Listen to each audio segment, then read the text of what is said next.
Alright, so here I have the tire mounted on the Hard Labor Creek tire carrier.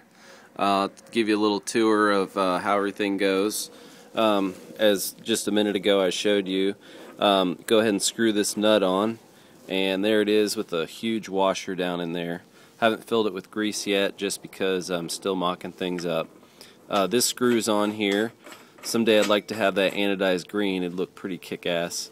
That's like a 2.5 inch bolt head. That's huge.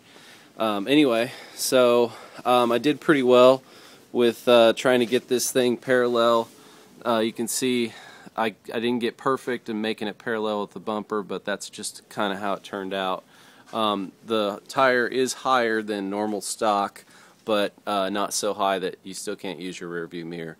I'll take it off here and give you a little tour of what I've been doing. So I'll show you, this is what I call the dog bone. That's what Hard Labor Creek calls it. They give this to you kind of in their stock length. I had to take about a 3/4 or an inch out of it, basically because my tire carrier was closer to the back of the car than normal. And I also had, when I did that, I had to make sure that this piece here sits behind this bar, because otherwise when the tire's inflated it'll touch right here and stick out a little bit. So I had to shorten that, weld this on. I'll probably sand these down. There are grease fittings back here, can't really see them, and you fill this with grease, and they have ports that come out and make this all really smooth when it operates.